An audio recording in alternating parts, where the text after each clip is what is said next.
Um, it's really nice and organized the way you've laid out your your UV maps. I would say though that basically the decision you've made here, for example, with these arms, is that because there's one on top of each other, you won't be able to paint them separately. So, um, whereas I would argue that actually um, this is a good place to do asymmetry is in the texture. So while we want the model to be symmetrical, I tend to say we would like the texture to be asymmetrical so that it looks different left and right and it's not perfectly mirrored. Um, and but by having these shells exactly on top of each other, it means that by necessity, by just absolutely whatever's on, for example, that side of that shoe is going to be on the other side of the other shoe. Like that those will be the same pixels will be on there, and so I would tend to not have this all having the pieces on top of each other.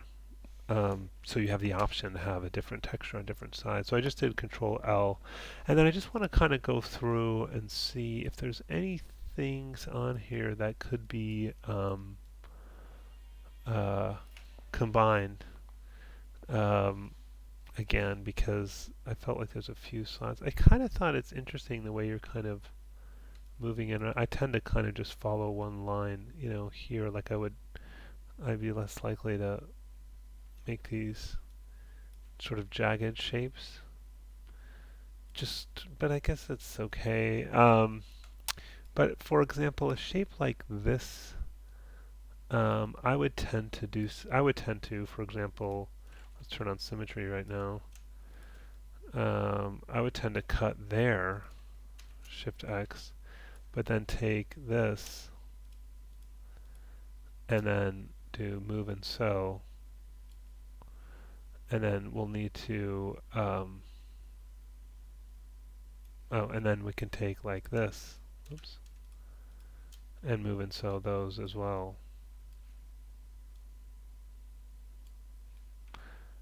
And then you just kind of have one of this back shape and one of this front shape without that extra thing on the shoulder. Let's see how those. I'm just going to unfold again. Control U. Sometimes I do it twice, and then Control L. Okay, let's look at the checkers now. See, that looks fine. I don't see any distortion there, and that's one less seam to deal with. Um, yeah, I think the legs are okay. I think the shoes have a reasonable number of edges. Let's just kind of look at the checker everywhere, make sure there's no areas that look really stretched.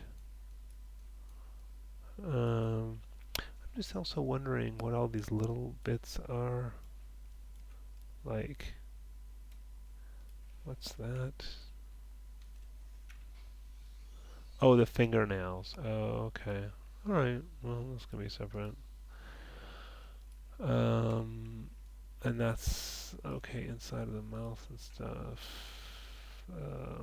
The eyeballs. Okay, yeah, probably could have left those, but I wonder how the checkers look on those. Oops. Oh, I wouldn't. Yeah, I wouldn't. You can't combine the eye. I mean, you can, but you don't want to combine the eyeballs. So I would do separate that mesh, separate, and now you can like lay it out like this and whoops, whoops. Why isn't it? There we go. Lots of pixel resolution to play with for those. So, um, but I was just curious, by the way, if how the checkers look on this. Yeah, really good. Um, what else? Yeah, basically, I think you've done a really good job. I think there's some little things you could combine, and yeah, I'd separate the meshes. But besides that, yeah, it's a really nice job.